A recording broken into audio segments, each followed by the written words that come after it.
नमस्कार दोस्तों। महाभारत एक ऐसी कथा है जो आज विश्व भर में विद्वान है। पूरे भारतवर्ष में शायद ही ऐसा कोई होगा जिसे महाभारत के विषय में पता न हो।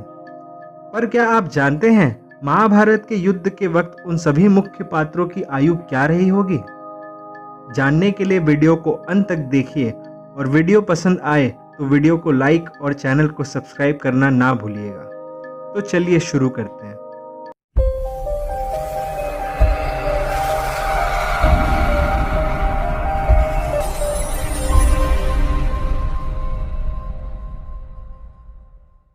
कलयुग से पहले सामान्य मनुष्य 150 से 200 वर्ष तक जीवित रहते थे।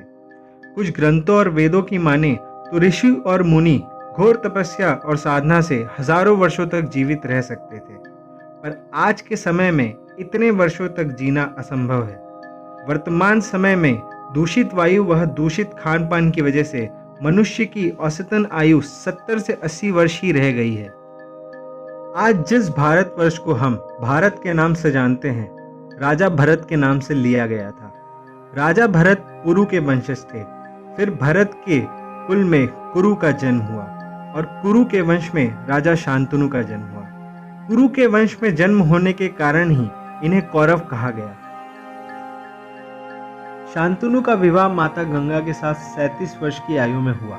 विवाह के 16 वर्ष बाद उनका देवव्रत नामक पुत्र पैदा होता है जो आगे जाकर भीष्म बनता है। देवव्रत के पैदा होते ही गंगा माता उसे अपने साथ ले जाती है और 16 वर्ष बाद उसे शांतनु के पास छोड़कर चली जाती है। अब देवव्रत की आयु 16 वर्ष की हो गई थी, वहीं दूसरी ओर शांतनु 69 वर्ष के हो गए थे।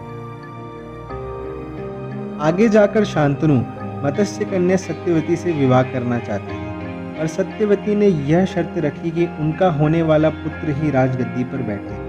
यह शर्त सुनकर शांतनु चिंतित हो गए, क्योंकि शांतनु की इच्छा थी कि उनका बड़ा पुत्र देवव्रत ही राजगद्दी पर बैठे। अपने पिता को चिंतित देखकर देवव्रत 32 वर्ष की उम्र में यह प्रतिज्ञा ली कि आजीवन ब्रह्मचर्य का पालन करते हुए वह सिंहासन की रक्षा करेंगे। इस भीष्म प्रतिज्ञा के कारण ही देवव्रत का नाम भीष्म पड़ गया। विवाह के 1 वर्ष बाद इनके पहले पुत्र चित्रांगद का जन्म होता है और उसके 14 वर्षों बाद उनके दूसरे पुत्र विचित्रवीर का जन्म होता है। शांतनु की मृत्यु 115 वर्ष की आयु में हो गई थी। बड़े पुत्र होने के कारण 30 वर्ष की आयु में ही चित्रांगद को राजगद्दी पर बैठा दिया जाता है। इसके 2 वर्षों बाद ही उसकी भी मृत्यु हो जाती है, अर्थात चित्रांगद की मृत्यु 32 वर्ष की आयु में हो गई होगी। तब भीष्म की आयु लगभग 65 वर्ष की रही होगी। चित्रांगद का कोई भी पुत्र ना होने के कारण 16 वर्ष की आयु में ही विचित्रवीर को राजगद्दी पर बैठा दिया जाता है, पर 23 वर्ष की आयु में उसकी भी मृत्यु हो जाती है। तब भीष्म की आयु लगभग 72 वर्षों की रही होगी। विचित्रवीर का कोई भी पुत्र ना होने के कारण अब राजगद्दी पर बैठने के लिए कोई भी नहीं था। चिंतित होकर सत्यवती भीष्म को विचित्रवीर की दोनों पत्नियां अंबिका और अंबालिका से विवाह करने के लिए कहती हैं, परंतु वह अपनी प्रतिज्ञा के कारण उन्हें मना कर देते हैं। फिर सत्यवती अपने पुत्र ऋषि वेदव्यास को आमंत्रित करती हैं। ऋषि वेदव्यास अपनी योग साधना से उन्हें 3 पुत्र प्रदान करते हैं। अंबिका को धृतराष्ट्र, अंबालिका को पांडु और सुद्री को विदुर। नेत्रहीन होने के कारण बड़े पुत्र धृतराष्ट्र की जगह पांडु 16 वर्ष की आयु में राजगद्दी पर बैठता है। अब भीष्म की आयु 87 वर्ष की हो गई होगी। 22 वर्ष की आयु में पांडु का विवाह कुंती वह माद्री से होता है।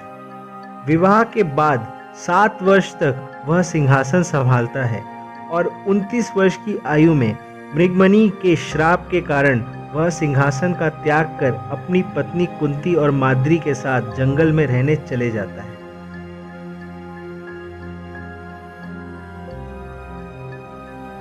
श्राप के कारण पांडु को कोई भी पुत्र प्राप्त नहीं हो रहा था।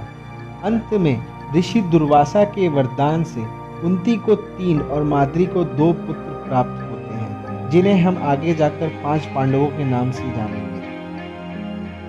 युधिष्ठिर के जन्म के समय भीष्म की आयु लगभग 100 वर्ष की रही होगी।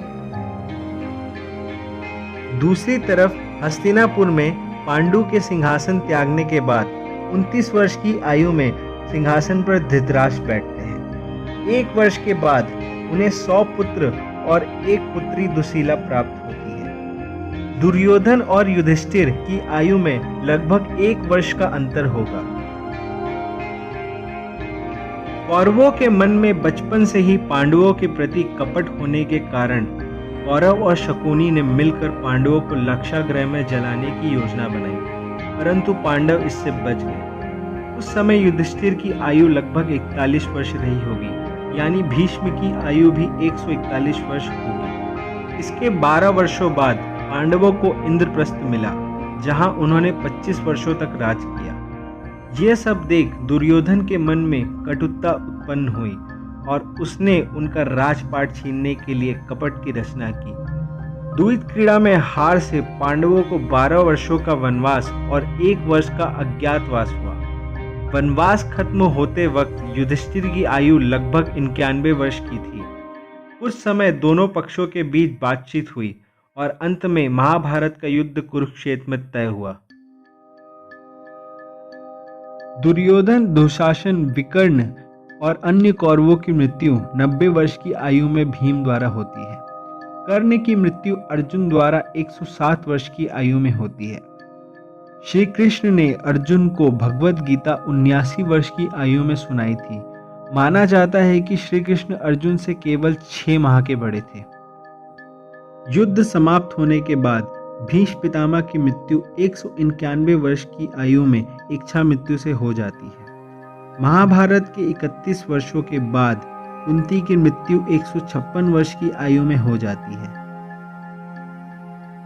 पांडव हस्तिनापुर पर 36 वर्षों तक राज करते हैं और फिर वह स्वर्गलोक की खोज पर चले जाते हैं। मार्ग में सबसे पहले द्रौपदी की मृत्यु 123 वर्ष की आयु में हो जाती है। फिर नकुल और सहदेव की मृत्यु 124 वर्ष की आयु में होती है। फिर अर्जुन की मृत्यु 125 वर्ष की आयु में होती है और भीम की मृत्यु 126 वर्ष की आयु में होती है। अंत में युधिष्ठिर स्वर्गलोक पहुंचकर 127 वर्ष की आयु में अपना देह त्याग करते हैं।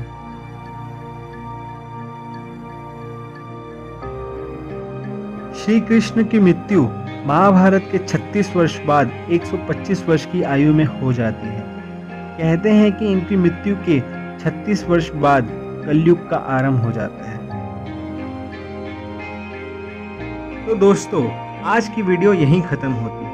हम उम्मीद करते हैं कि आपको ये वीडियो पसंद आई होगी। अगर आप चाहते हैं कि हम आपके लिए भविष्य में ऐसी ही वीडियो लाते रहें, तो इस वीडियो को लाइक करना और चैनल को सब्सक्राइब करना ना भूलिएगा। धन्यवाद।